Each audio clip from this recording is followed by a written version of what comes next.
السلام علیکم ورحمۃ اللہ وبرکاتہ۔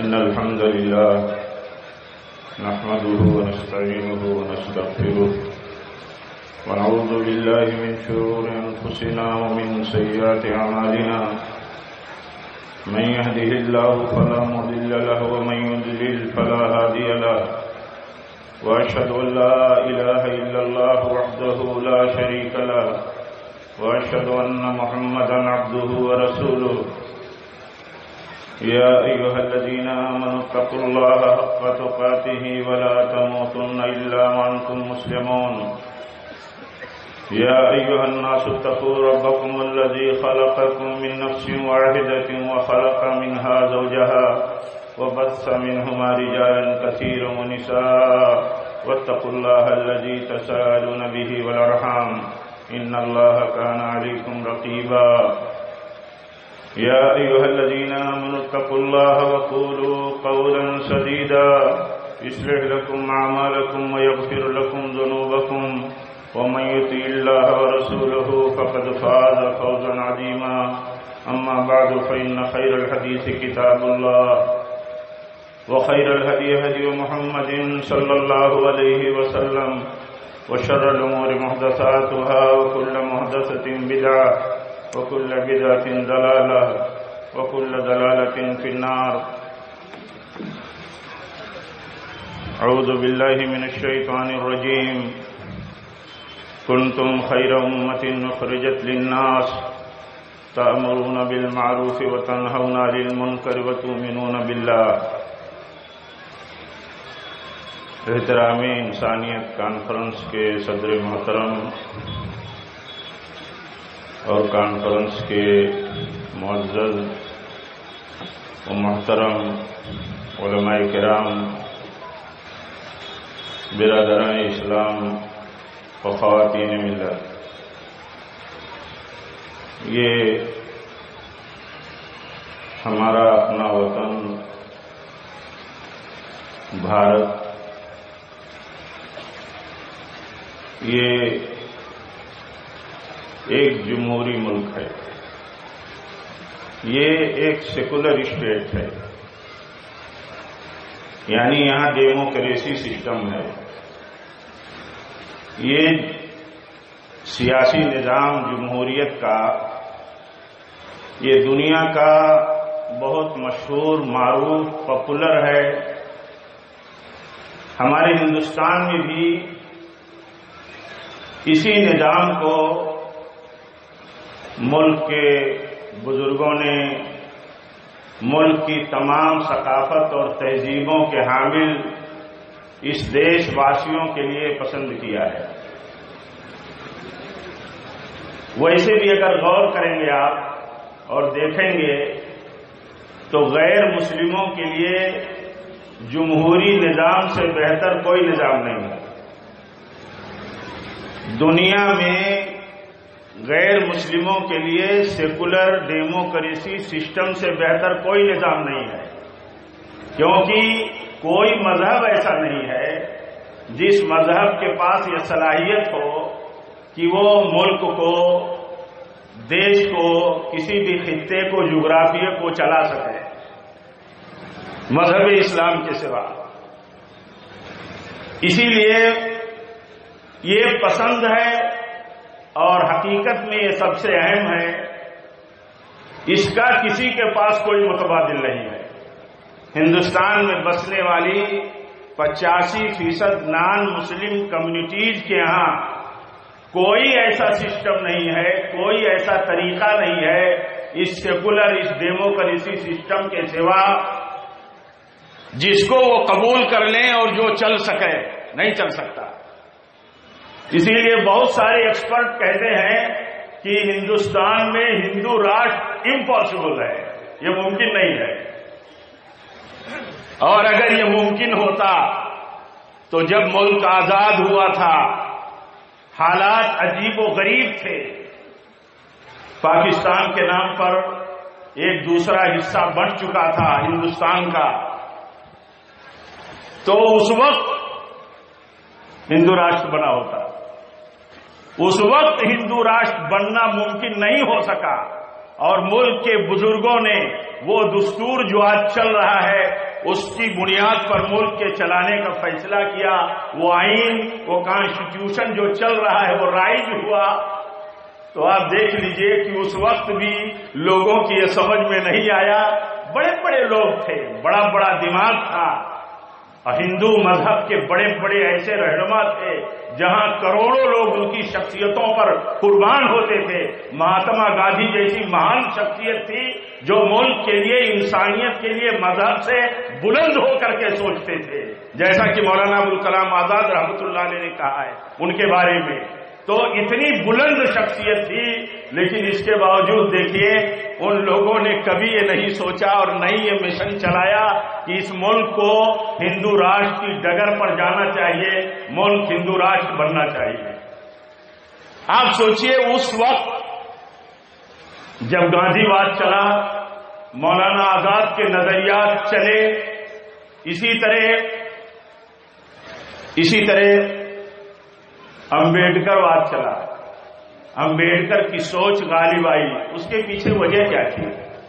اس کے پیچھے وجہ یہ تھی کہ ملک کے اندر بھید بھاؤ اتنا ہے، طبقاتی نظام اتنے ہیں، ایک دوسرے کے تعلق سے اتنی زیادہ عصبیتیں ہیں، اتنے نیچ اونچ کا نظام ہے سماج میں، اس لیے انہوں نے اس کو قبول نہیں کیا۔ اتنے اونچ نیچ کے سماج میں کوئی نظام کیسے کسی مذہب کا، کسی مذہبی طبقے کا چل سکتا ہے؟ اسی لیے لوگوں نے اس سسٹم کو قبول کیا۔ میرے بھائیوں، آج آپ اگر اس بیک گراؤنڈ میں جا کر کے آج کے حالات کو سامنے رکھ کر کے آپ غور کریں گے تو آپ کے سمجھ میں آئے گا کہ آج اگر ملک کو کسی ہندو راشٹر کے رخ پر لے جانے کی کوئی کوشش نظر آتی ہے تو دیکھیے کروڑوں ہندوستانی بے چین ہیں۔ انہیں یہ معلوم ہے کہ ایک دور ہندوستان پر بہت لمبا ایسا گزرا ہے جہاں بھید بھاؤ اور چھوت چھات کی حدیں اتنی جڑیں گہری تھی کہ ایک دوسرے کو سننا، برداشت کرنا، قریب کرنا، ان کا جھوٹا تک قبول کرنا گوارا نہیں تھا۔ کیا پھر یہ ملک اسی رخ پر جانے والا ہے؟ اس لیے آپ یہ نہ سمجھیے یہ اللہ کا نظام تو ہے، اللہ کا نظام ہی چلتا ہے۔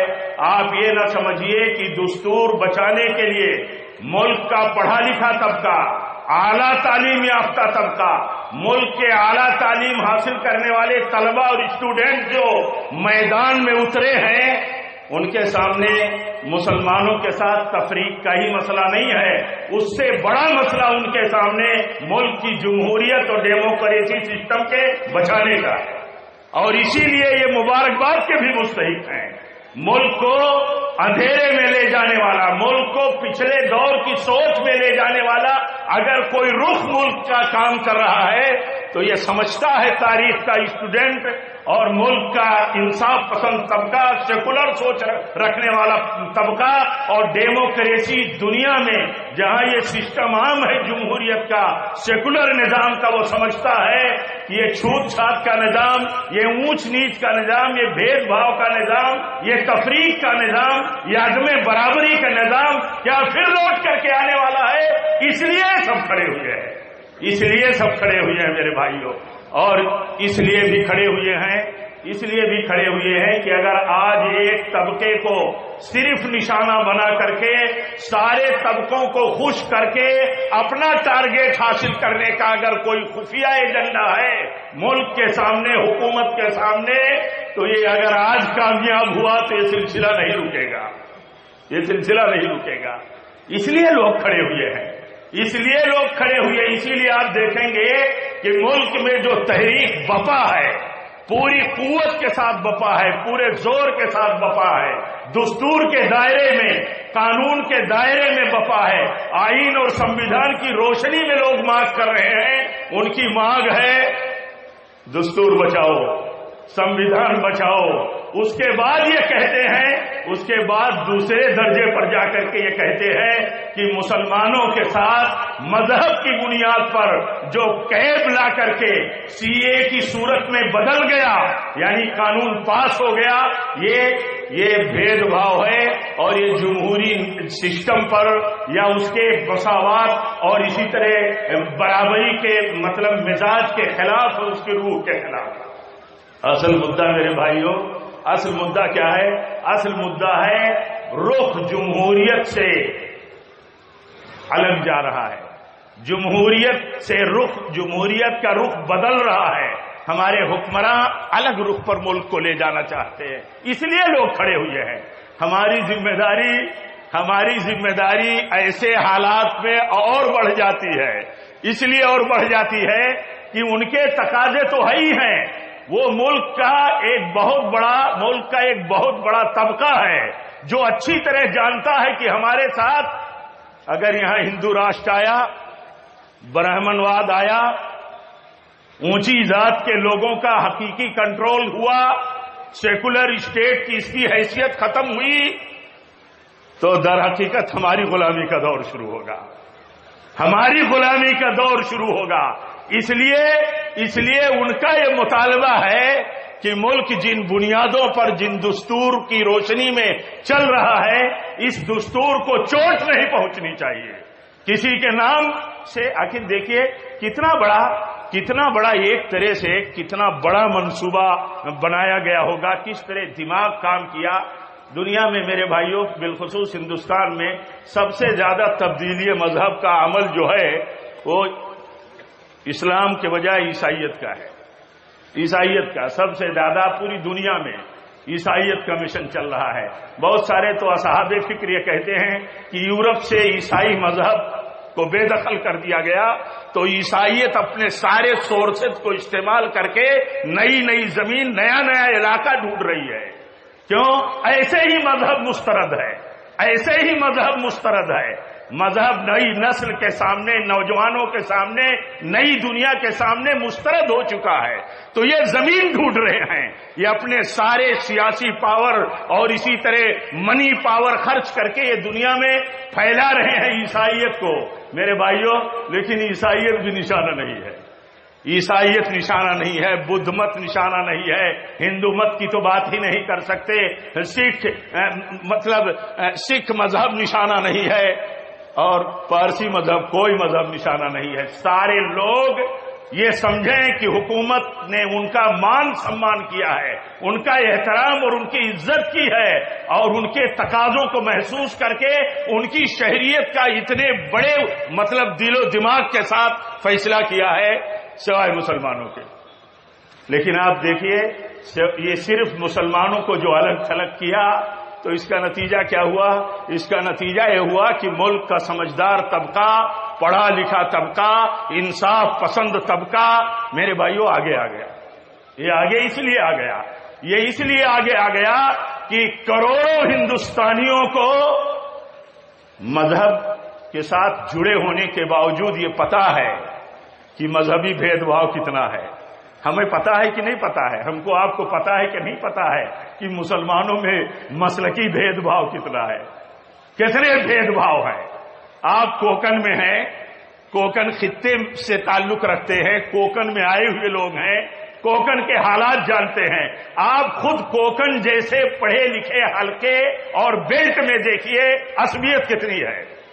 افسوس ہوتا ہے اتنا پڑھا لکھا طبقہ، جہاں دیدہ طبقہ، دنیا کے حالات اور دنیا میں بسا ہوا طبقہ دنیا کے حالات کو ملک کے دیگر خطوں کے مقابل میں بہتر ڈھنگ سے جاننے والا طبقہ دوسرے مسلک کو برداشت کرنے کو تیار نہیں ہے۔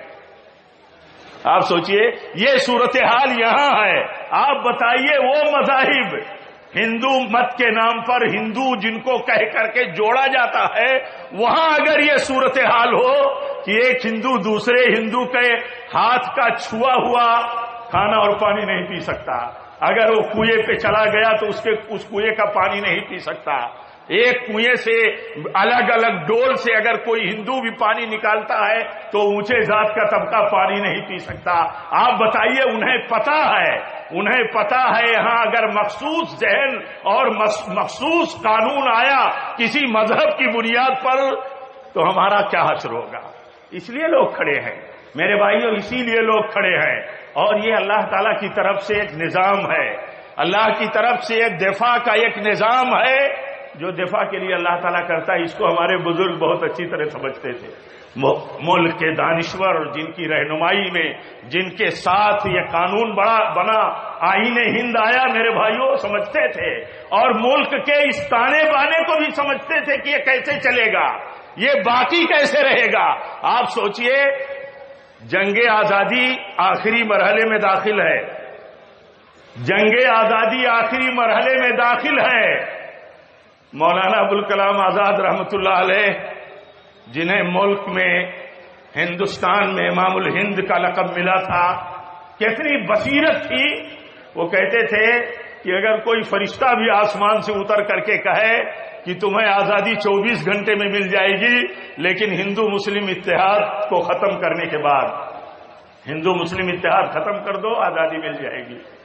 تو انہوں نے کیا کہا؟ انہوں نے کہا اگر کوئی فرشتہ بھی آسمان سے اتر کر کے کہے تو ہم اسے مسترد کر دیں گے کہ ہمیں ایسی آزادی قبول نہیں ہے. وہ یہ بات کیوں کہتے تھے؟ وہ ہندو مسلم کے بیچ کے رشتے اور ملک کے مطلب اس دیش واسیوں کے ہندو مسلم کے تقاضوں کو سامنے رکھ کر کے کہتے تھے کہ ایسی آزادی مزید فساد میں، اس سے بڑے فساد میں بدل جائے گی اگر آزادی ہندو مسلم اتحاد کو ختم کرنے کے بعد ملتی ہے تو اس غلامی سے بڑی غلامی ہمارے سروں پر مسلط ہوگی. اس لیے انہوں نے کہا یہ منظور نہیں ہے. یہ وقت کا اسی لیے تقاضا ہے کہ ملک میں جمہوریت کے لیے لڑی جانے والی لڑائی اور اس ذہن اور فکر اور عصبیت سے آزادی کی لڑائی، میرے بھائیوں، یہ ہندو مسلمانوں کے اتحاد کے بغیر نہیں لڑی جا سکتی اور نہیں لڑی جانی چاہیے، کبھی بھی نہیں لڑی جانی چاہیے. یہ مسئلہ جو آیا ہے، در حقیقت یہ مسئلہ جمہوریت اور دستور بچانے کا مسئلہ آیا ہے. اور جس طرح پہلے آزادی کی لڑائی دونوں قوموں کے اور تمام قوموں کے اکٹھا ہوئے بغیر نہیں لڑی گئی، اور اکٹھا ہو کر کے جب لڑی گئی تو فتح ملی، ملک آزاد ہوا. آج بھی اسی کا تقاضا ہے. آج اگر ملک میں سیکولر سسٹم سے آزاد دیش کو بنانے کا دماغ کام کر رہا ہے، ذہن کام کر رہا ہے، ہم آپ نہیں کہہ رہے ہیں. ملک کا سب سے اعلیٰ تعلیم یافتہ طبقہ کہہ رہا ہے کہ یہ در حقیقت ایک سازش کا راستہ ہے جس کو حکومت نے اپنایا ہے. اور اگر اپنایا نہیں ہے، کہیں نہ کہیں غلط فہمی ہوئی ہے، کہیں نہ کہیں اندازے کے خلاف فیصلے آئے ہیں، تو آخر حکومت سارے ملک واسیوں کو، سارے اپوزیشن کو، نان بی جے پی اسٹیٹ جو ہے، ملک کی آبادی کا آدھے سے زیادہ 65% سے زیادہ آبادی naan B J P government میں ہندوستانی بستے ہیں. وہاں بے چینی ہے، ان کے مطالبے ہیں کہ آپ اپنی سی اے کو واپس لیجئے، آپ اپنے پروگرام کو NRC کو مت لائیے، آپ NPR کو مت چلانے کی کوشش کیجئے اپریل سے. یہ کہاں سے مطالبہ ہے؟ Naan B J P government جو ہندوستان کے اسٹیٹ گورنمنٹ جو ہے 65% سے زیادہ آبادی والی مطلب اسٹیٹ ہیں، ان کا مطالبہ ہے کہ آپ یہ بل واپس لے لیجئے، آپ اس میں ترمیم کیجئے اپوزیشن کے ساتھ بیٹھ کر کے، ملک کے تعلیم یافتہ اور بڑے دماغ کو لے کر کے بیٹھ کے، اور آپ بے چینی مت پھیلائیے، آپ کی ذمہ داری کچھ اور ہے. میرے بھائیو، یہ سارے لوگ کہہ رہے ہیں، کیوں کہہ رہے ہیں؟ اس لیے کہہ رہے ہیں کہ انہیں پتا ہے کہ اگر ملک جمہوری راستے سے، جمہوری سیاسی نظام کی ڈگر سے اگر ہٹا تو جو بہت پہلے لوگوں کے منصوبے اور پلاننگ تھی وہ آگے آ جائے گی. وہی ٹارگیٹ ہے. یہ بڑے بڑے بھاشن دے کر کے، باتیں کر کے لوگوں کو کیسے منایا جا سکتا ہے کہ نہیں لوگ غلط فہمی میں مبتلا ہو گئے، اور غلط فہمی میں مبتلا ہونے کی وجہ سے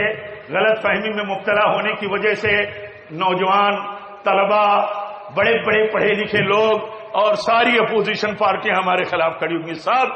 سب تقریباً 65 سے 70% طبقہ یہ غلط فہمی میں مبتلا ہو گیا. میرے بھائیوں، اس لیے عرض کرنے کا مطلب یہ ہے کہ یہ جو حالات ملک میں بنے ہوئے ہیں، ان حالات میں ہماری ذمہ داری ہے کہ ہم اسے اسلام بچاؤ مسلمان بچاؤ کا ایشو نہ سمجھیں. یہ تو اس راستے سے کہ مسلمانوں کو الگ تھلگ کر کے سب کو ایک کرنے کی سوچ کے ساتھ، یہ بڑی لمبی پلاننگ کے ساتھ ایسا لگتا ہے کہ یہ بل لایا گیا ہے، پاس کرایا گیا ہے. لیکن یہ کہ دور تک دیکھنے والے لوگ سمجھتے ہیں، جیسے کل ہمارے بزرگ سمجھتے تھے، آج ایسے ہمارا دماغ سمجھتا ہے. ہمارے پڑھے لکھوں کا، ہمارے نوجوانوں کا، ہمارے اعلیٰ تعلیم میں لگے ہوئے، اونچی ڈگریوں کے حصول میں لگے ہوئے اسٹوڈنٹ کا، ان کا دماغ کام کرتا، ان کی نظر دیکھ رہی ہے کہ انٹینشن کیا ہے اس کے پیچھے. اس لیے لوگ کھڑے ہیں. ہماری ذمہ داری ہے ہر حق و انصاف کی لڑائی میں، جس طرح ہمارے بزرگوں کا نظریہ تھا کہ ہندو مسلم اتحاد کے بغیر یہ ملک نہیں چلے گا، ملک کی آزادی ہمیں نہیں قبول ہے، ہندو مسلم بٹوارے کے ساتھ. تو آج ہماری ذمہ داری سب سے بڑی ہے. آج ہماری سب سے بڑی ذمہ داری یہ ہے کہ ہم جن حلقوں میں رہتے ہیں، ہمارا جو نیٹ ورک ہے، ہمارے جو تعلقات ہیں، 85% آبادی ملک کی نان مسلم ہے، وہ مذہبی ہو غیر مذہبی ہو، سارے لوگوں کے بیچ میں ایسے ہی ہمارا اخلاق و کردار بلند رہنا چاہیے، رواداری بہت بڑی رہنی چاہیے، انصاف ہمارے ہاتھوں پر قائم ہونا چاہیے، سب کے لیے کوئی تفریق نہ ہو، حقوق کسی کے ہمارے ہاتھوں سے مارے نہ جائیں. مسلم تو مسلم ہیں غیر مسلموں کے، مسلم تو میرے بھائیوں مسلم ہیں. اگر ہمارے بزرگ یہ سمجھتے تھے کہ ملک میں ہندو مسلم اتحاد سے دستبردار ہم نہیں ہو سکتے، تو آج یہ دیکھیے کہ آج اس ملک میں ان حالات میں ہم مسلمانوں کا کیا تقاضا ہے کہ کیا مسلمان ملی سطح کے اتحاد سے دستبردار ہو سکتا ہے؟ اگر ہندوستان میں ہندو مسلمان متحد ہو کر کے رہیں گے تب امن و امان رہے گا، تب خوشحالی ہوگی، تب ملک ہمارا دنیا کا لیڈر بن سکے گا، تب دنیا میں ہمارا صف اول میں نام ہوگا. تو میرے بھائیوں، اگر اس بات کی ضرورت ہمارے بزرگ سمجھتے تھے، اور جو حقیقت ہے، مبنی پر حقیقت ہے، دنیا کی ایک بہت بڑی سچائی ہے کہ جس آبادی میں 85% نان مسلم ہو، 15% مسلم ہو، آپ بتائیے 15% مسلم کو کیا 85% آبادی سے کاٹ کر کے رکھا جا سکتا ہے؟ امن ممکن ہے؟ حالات بہتر ہو ممکن ہے؟ ٹکراؤ سے بچ سکے ممکن ہے؟ نہیں ممکن ہے. اس لیے ان کا جوڑ ضروری ہے. اپنے دین پر باقی رہتے ہوئے، عقیدے پر باقی رہتے ہوئے، ثقافت پر باقی رہتے ہوئے، اپنی تہذیب کی حفاظت کرتے ہوئے، لکم دینکم ولی دین کے تصور کے ساتھ کہ تم اپنے مذہب اپنے عقیدے پر رہو. تمہارا عقیدہ درست نہیں ہے، درست یہ ہے ہمارا کام تبلیغ ہے، وما علینا الا البلاغ. ہمارا کام توحید اور دین اور سچائی کو پہنچانا ہے. لیکن یہ کہ اس میں ہم سمجھوتا نہیں کر سکتے. باقی جتنے مسائل ہیں، ہندوستانیت ہے، ملک کے مسائل ہیں، جمہوریت کی حفاظت ہے، دستور کی بالادستی ہے، آئین کیسے ملک کا سر بلند رہے گا، یہاں کسی مذہب کی خاص کوئی حکومت نہیں بن سکتی، نہ بننی چاہیے. میرے بھائیوں، اس کے لیے سب سے اتحاد ضروری ہے. آپ بتائیے، غیروں سے اتحاد اتنا ضروری ہے تو کیا مسلمانوں کے ساتھ مسلم جماعتوں کا دوسری مسلم جماعتوں کے ساتھ اتحاد کیا اس سے زیادہ ضروری نہیں ہے؟ کیا کبھی سوچا ہم نے؟ اگر ملک کا ایک طبقہ، کوکن بیلٹ کا ایک نادان طبقہ، اگر اپنے مسلمان بھائیوں اور انہی میں کسی مسلک اور کسی سیکٹ سے تعلق رکھنے والوں کے ساتھ بائیکاٹ کا فیصلہ کرتا ہو تو ان سے پوچھئے کہ اگر تمہارے ساتھ اس طرح کا کوئی رویہ، ملک کا پاورفل طبقہ، گورنمنٹ میں بیٹھا ہوا طبقہ، میجارٹی کا طبقہ، اور ایسا طبقہ جس کے حکم اور اشاروں پر معلوم نہیں کیا ہوتا ہو، اللہ اگر نہ چاہے تو میرے بھائیوں، ان کا اگر تمہارے خلاف کوئی فیصلہ آتا ہے تو تمہاری رائے اس وقت کیا ہوگی؟ یہ بیان نہیں کیا جا سکتا. یہ درد بیان نہیں کیا جا سکتا، کھول کر کے اس کا تذکرہ نہیں کیا جا سکتا، لیکن سوچو تو کہ جس ملک میں جمہوریت اور آزادی کی لڑائی لڑنے میں ہماری اس وقت سب سے بڑی ذمہ داری ہے، پہلے بھی ذمہ داری تھی، ہمارے بزرگوں نے دستور ایسا بنایا، احسان کیا ملک کے بھارت واسیوں پر، دیش واسیوں پر، کہ تمہارے لیے دستور جو ہوگا وہ سیکولر ہوگا، کسی مذہب کی حکومت نہیں ہوگی۔ حکومت کس کی ہوگی؟ حکومت اس کی ہوگی جس کا کوئی مذہب نہیں، سنویدھان مذہبی نہیں ہوگا، ہاں کانسٹیٹیوشن مذہبی نہیں ہے۔ اسی لیے جب اس کی قسم کھا کر کے آئین کا جو ملک کا وزیر، ملک کا نمائندہ کام کرنے کے لیے میدان میں اترتا ہے تو اس کی ذمہ داری ہے کہ وہ مذہبی رنگ میں نہ رہے، مذہبی رنگ اس کا انفرادی ہے، مذہبی رنگ اس کا اپنا مذہبی طبقے کی سطح سے تعلق رکھتا ہے، دائرے سے تعلق رکھتا ہے، لیکن جب ایک جمہوری سسٹم میں ملک کا وہ نمائندہ ہوا تو اس کا اپنا طور طریقہ اور اس کا اپنا انداز رکھ رکھاؤ، رہن سہن اور سارے دیش واسیوں کے ساتھ برتاؤ جو ہے وہ دستور اور قانون کے دائرے میں ہونا چاہیے۔ میرے بھائیو، اسی لیے تقاضا بنتا ہے، میں عرض یہ کر رہا تھا کہ جس ملک میں ہمارے سامنے اتنا بڑا تقاضا ہو، اس ملک میں آپ بتائیے، اس ملک میں آپ بتائیے کہ ہمارے مسلمان بھائیوں کے ساتھ جو الگ الگ مسلکوں میں بٹے ہیں، الگ الگ عنوانوں کے ساتھ بٹے ہیں، الگ الگ نسبتوں کے ساتھ فرقہ بندیوں کے شکار ہیں، آپ بتائیے تب بھی تو انہیں کوئی کافر نہیں کہتا کہ یہ کافر ہیں۔ تم کافر ہو، کافر جو کھلم کھلا ہیں، بندگان طاغوت ہیں، آپ بتائیے ان کے ساتھ ملک میں اتحاد کی اتنی بڑی ضرورت ہے، آپ بتائیے کلمہ پڑھنے والے مسلمانوں کی کتنی بڑی ضرورت ہے۔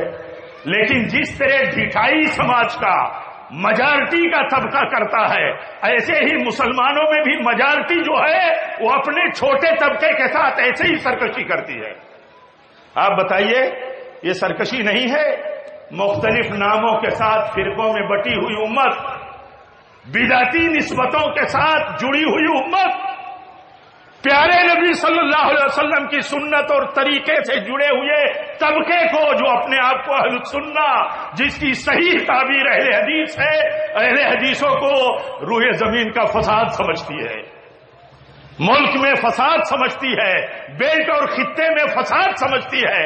آپ بتائیے یہ فساد سمجھتے ہیں، ایسے ہی ملک کا وہ طبقہ جو ملک میں بٹوارے، ملک میں فساد، ملک میں بھید بھاؤ، ملک میں مذہبی بنیادوں پر تفریق کے نقطہ نظر سے کام کرتا ہے، یہی ان کا طریقہ ہے۔ اس لیے جہاں ہماری یہ ضرورت ہے، آج موجودہ ملکی حالات میں ہماری جو ذمہ داری ہے کہ ہم اپنے رہن سہن کو سیرت کی روشنی میں چلیں، لے کر کے سیرت کی روشنی میں لے کر کے چلیں، خالص اسلام کی روشنی میں لے کے چلیں، لوگوں کے بیچ میں ہمارا اعلانیہ غیر اعلانیہ انداز اور میسج یہ ہو کہ ہم انسانی بستی کے لیے ہدیہ رحمت ہیں اللہ کی طرف سے، کیونکہ ہمارے نبی صلی اللہ علیہ وسلم فرماتے ہیں انا رحمت مہدات، میں تو ہدیہ ہوں انسانیت کے لیے رحمت کا۔ ایک مسلمان کو چھوٹا ہو یا بڑا، امیر ہو یا غریب، مرد ہو یا عورت، جتنے غیر مسلم نیٹ ورک میں ان کے ہیں، ان کی کوشش یہ ہونا چاہیے موجودہ حالات میں ترجیحی طور پر کہ لوگ یہ سمجھیں کہ ہمارے سماج میں ہم سے جڑے ہوئے لوگوں میں سب سے زیادہ روادار مسلمان ہے ہونا چاہیے، کیونکہ جس کے ہاں جتنی رواداری ہے اتنا ہی وہ عقل مند ہے۔ ہمارے سلف کہتے تھے رواداری عقل مندی ہے، آدھی عقل ہے، کچھ لوگ کہتے تھے یہی عقل ہے۔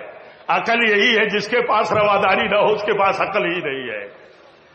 آپ بتائیے ہمارا برتاؤ ایسا ہو، ہم کاروباری لوگ، ملازمت پیشہ لوگ، کسی بستی آباسی میں بسے ہوئے لوگ، ہمارا طریقہ کیا ہو؟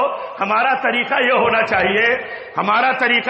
چاہیے کہ غیر مسلم یہ سمجھے کہ یہ ہمارے لیے نعمت ہے، اور اگر اسے اس کی عصبیت، اس کا حسد، اس کی جلن اسے جلاتی ہو تو جلانے دیجیے۔ آپ کا کام ہے، ہمارا کام جو ذمہ دارانہ ہے اسے کرنا ہے۔ اللہ تعالیٰ فرماتا ہے کنتم خیر امت اخرجت للناس، تم سب سے بہتر امت ہو، تمہیں تو ساری انسانیت کی بھلائی کے لیے پیدا ہی کیا گیا ہے، تم تو سب سے بہتر ہو اس لیے کہ تم لوگوں کے لیے بہتر نفع والا کام کرتے ہو۔ مسلمان اپنوں لیے تو کرے گا ہی کرے گا، اپنوں کے لیے تو کرنا ہی ہے، غیروں کے لیے مسلمانوں کا طریقہ یہ ہونا چاہیے۔ میرے بھائیو، دعوت کے میدان میں بھی دیکھیے، دعوت کے میدان میں بھی ہماری ذمہ داری کتنی بڑی ہے، ہماری ذمہ داری اتنی بڑی ہے۔ ہم میں کا پڑھا لکھا طبقہ تو دائی کہتا ہے اپنے آپ کو، بہت سارے لوگ اپنے کو دائی کہتے ہیں۔ ہر آدمی دعوت بن جائے علم اور عمل کے ذریعے، لیکن آپ دیکھیے دعوت کے دو میدان ہیں۔ مولانا ابوالکلام آزاد رحمۃ اللہ علیہ نے جمعیت تبلیغ اہل حدیث کلکتہ کی ایک کانفرنس میں جو 1934 میں منعقد ہوئی تھی، انہوں نے تقریر کرتے ہوئے کہا تھا کہ دیکھو دعوت کے دو میدان ہیں، ایک وہ میدان ہے جو غیر مسلم قوموں کا ہے، غیر مسلم قوموں میں اسلام پہنچانا ہے، دوسرا میدان یہ خارجی میدان ہے، ایک خارجی میدان ہے ایک داخلی میدان ہے۔ خارجی میدان غیر مسلم قومیں جس میدان میں، یعنی جو بستیاں غیر مسلموں کی ہیں، جو غیر مسلم لوگ ہیں ان میں تبلیغ کرنی ہے، اور ایک داخلی میدان ہے یعنی مسلمانوں کے اخلاق عادات اعتقاد کی اصلاح کرنی ہے۔ مولانا نے تقریر کرتے ہوئے کہا تھا ان کے الفاظ اور جملوں کو بیان کرنا آسان نہیں ہے، یا تو حفظ ہو آدمی کو یا تو پڑھ کر کے سنائے، لیکن خلاصہ مولانا کا یہ تھا کہ مسلمانوں کے اخلاق اور عادات آج اتنے اصلاح طلب ہے کہ داخلی میدان میں دعوت کا کام زیادہ اہم ہے، زیادہ اہم ہے۔ کیوں؟ اس لیے اہم ہے کہ دنیا کی نگاہیں ڈھونڈتی ہیں اسلام کی روشنی کو اور اسلام کا جلوہ دیکھنا چاہتی ہیں، تو اسلام کی جلوہ گری کہاں ہے؟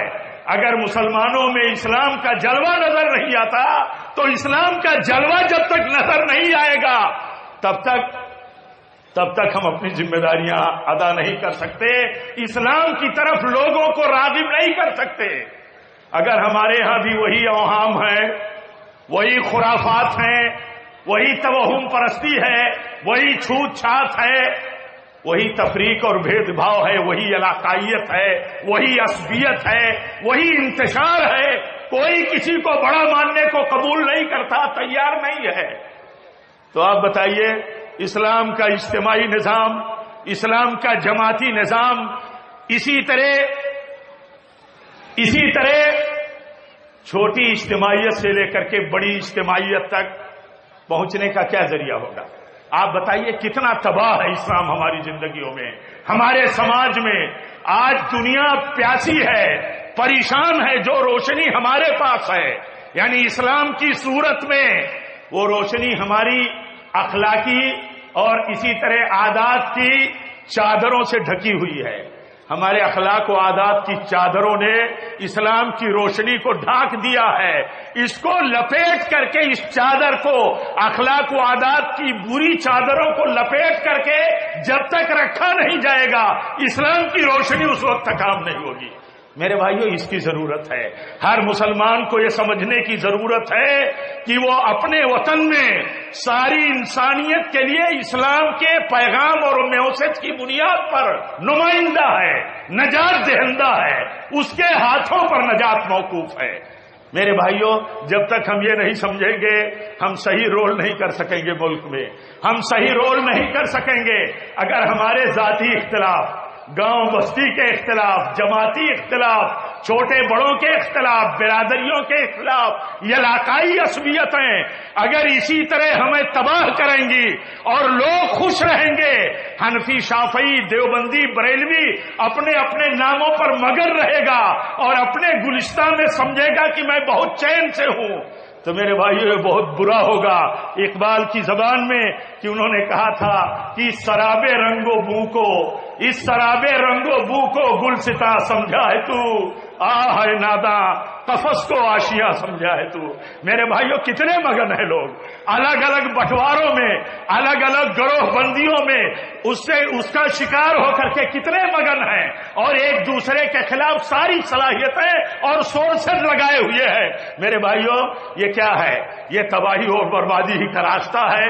اس لیے مسلمانوں کو ایک دوسرے کی اصلاح کے جذبے کے ساتھ، دلائل کے ساتھ، فرقہ بندیوں سے بلند ہو کر کے اگر وہ اپنے کسی راہ اور طریقے پر لگے ہوئے ہیں، اگر یہاں ہندوستان میں اگر آپ کو ہندوستان میں 85% نان مسلم میجارٹی کے بیچ میں اسلام کی تبلیغ کا حق حاصل ہے، ہونا چاہیے دستور کے رائٹ کی بنیاد پر، تو کیا آپ کے اہل حدیثوں کو حق نہیں حاصل ہونا چاہیے؟ میں کوکن بیلٹ کے ان داناؤں سے پوچھتا ہوں، ان سورماؤں سے پوچھتا ہوں، ان سمجھداروں سے پوچھتا ہوں کہ جس ملک میں قانون کا حوالہ دے کر کے آپ آزادی کا مطالبہ کرتے ہو بجا ہے، آپ دعوت و تبلیغ کی آزادی کا مطالبہ کرتے ہو بجا ہے، کوئی مسلمان ہو مسلمان ہونا چاہیے، اس کے راہ میں کوئی روڑا نہ ڈالے، یہ بجا ہے آپ کا مطالبہ، تو میں آپ سے پوچھتا ہوں کہ کیا آپ کی بستی اور شہر اور علاقے میں اہل حدیث دعوت اپنے شخص کی کتاب و سنت کی خالص اسلام کی اگر لے کے چلتا ہو تو اس کے لیے آپ کی طرف سے اجازت نہیں ہے؟ اس ملک میں ہمارا کوئی سمجھنا بھی ہے، ہماری کوئی دانشمندی بھی ہے میرے بھائیوں۔ اسی لیے کہا تھا، انہوں نے کسی بیک گراؤنڈ میں بھی کہا تھا، لیکن فٹ تو کرو اپنے حالات میں کہ کیا ہم پر یہ شعر فٹ نہیں ہوتا کہ اس شراب رنگ و بو کو گلستاں سمجھا ہے تو، آہ ناداں قفس کو آشیاں سمجھا ہے تو۔ یہ صورتحال برباد کرے گی ہمیں آگے آنا چاہیے، ہمیں آگے آنا چاہیے، ہمیں استقبال کرنا چاہیے ہر انصاف اور دستور کی بالادستی کے کام کرنے والی کوششوں کا، ان کا ساتھ دینا چاہیے، اور ایمان بھی رکھنا ہے، بنیادی طور پر ایمان رکھنا ہے، اصلیت کے ساتھ ایمان رکھنا ہے۔ ایمان کیا رکھنا ہے؟ ایمان یہ رکھنا ہے کہ کسی وطن کے وطن واسیوں کو، دیش واسیوں کو، وہ بھی توحید پرست ہوں، اللہ پر ایمان لانے والے ہوں، ان کو نکالنا اور ان کے خلاف فیصلے کرنا کتنا خطرناک ہے۔ آپ کو یاد دلاتا ہوں، میں نے کل خطبے میں ذکر کیا تھا پرسوں کہ دیکھیے جب پیارے نبی صلی اللہ علیہ وسلم کا فیصلہ معلوم ہو گیا کہ اللہ کی طرف سے ہدایت آ گئی، ہجرت کرنا ہے، مکہ سے نکلنا ہے، تو افسوس کرتے ہوئے کہتے ہیں حضرت ابوبکر رضی اللہ تعالیٰ عنہ کہ قریش پر اب اللہ کا عذاب آ جائے گا، انہوں نے اللہ کے نبی کو اور ان کے ساتھیوں کو ہجرت پر مجبور کر دیا۔ میرے بھائیو آپ کیا سمجھتے ہیں؟ اس روئے زمین پر ایمان والے اللہ کے ولی ہیں، اس روئے زمین پر اللہ کے ولی ایمان والے اور تقوی والے ہیں، سچی توحید اور متبع سنت ہیں، اور اللہ اپنے ولیوں کے دشمنوں کے لیے کافی ہے۔ اللہ ولی الذین آمنوا یخرجهم من الظلمات الی النور، اللہ ولی ہے ایمان والوں کا۔ جہاں آپ اور ہم یہ سمجھتے ہوں کہ ہمیں کوئی راستہ نظر نہیں آتا، وہاں ہمارا ایمان ہم سے کہتا ہے وَمَن يَتَّقِ اللَّهَ يَجْعَل لَّهُ مَخْرَجًا، راستہ وہ اللہ نکالے گا تقویٰ اور ایمان والوں کا جہاں ان کو راستہ سمجھ میں نہیں آتا ہوگا۔ اور میرے بھائیوں حق و انصاف کے لیے ہم سب کو کھڑے رہنا ہے، انصاف کے ساتھ اسلام اور ملک کے قانون کے دائرے میں ہمیں کام کرنا ہے، لیکن ہمارا یقین ہو وَمَن نَّصْرُ إِلَّا مِنْ عِندِ اللَّهِ الْعَزِيزِ الْحَكِيمِ، وہ غالب جس پر کوئی غالب نہیں، وہ حکمت والا جس سے بڑی حکمت کسی کے پاس نہیں، اس کی طرف سے مدد آتی ہے۔ اس کا ایمان ہو میرے بھائیوں۔ انہی کلمات پر میں اپنی بات ختم کرتا ہوں، اللہ سے اپنے لیے آپ سب کے لیے دعا کرتا ہوں کہ اللہ تعالیٰ اس ملک میں ہماری جو ذمہ داریاں دین اور دستور ہند کے دائرے میں بنتی ہو، اللہ تعالیٰ تو ہمیں سمجھنے کی توفیق دے۔ انصاف پسند جو کروڑوں کی تعداد میں مذہبی غیر مذہبی ملک کی دستور کی بالادستی کے لیے کام کرتے ہیں، اللہ تعالیٰ ہمیں انصاف کے ساتھ ان کا ساتھ دینے کی توفیق دے۔ ہمارے سورسز لگائیں۔ آپ جانتے ہیں کہ کوئی تحریک کامیاب نہیں ہو سکتی جب تک کہ اس کی لیڈرشپ کے تحت سننے ماننے والے نہ ہو، دولت خرچ کرنے والے نہ ہو، اپنے کنسپٹ اور مشن کے لیے ہر طرح کی ملامت گری سے اپنے آپ کو بے نیاز کرنے والے نہ ہو، اور اپنے لیڈروں اور اپنے بڑوں کی حفاظت کرنے والے نہ ہوں تب تک کوئی تحریک کامیاب نہیں ہو سکتی. یہ ہمارا جذبہ ہونا چاہیے کہ ان سب سارے سورسز کے ساتھ ہم تحریک کی لڑائی لڑیں گے، ملک کی بھلائی کے لیے، ملک کے امن و امان کے لیے، ملک کی جمہوریت کے لیے، ملک کے ڈیموکریسی سسٹم کے لیے، اور ملک کی اس آزادی کے لیے جو ہر مذہب اور ہر مسلک کو حاصل ہے اور حاصل رہے. اللہ تعالی ہم سب کو توفیق دے. رب العالمین جب تک ہم زندہ رہیں دین پر رہیں، تقوی پر رہیں، سنت رسول پر رہیں اور مسلک سنت صلی اللہ علیہ وسلم پر رہیں اور اسی پر ہماری موت ہو. وآخر دعوانا الحمدللہ رب العالمین. والسلام علیکم ورحمۃ اللہ وبرکاتہ.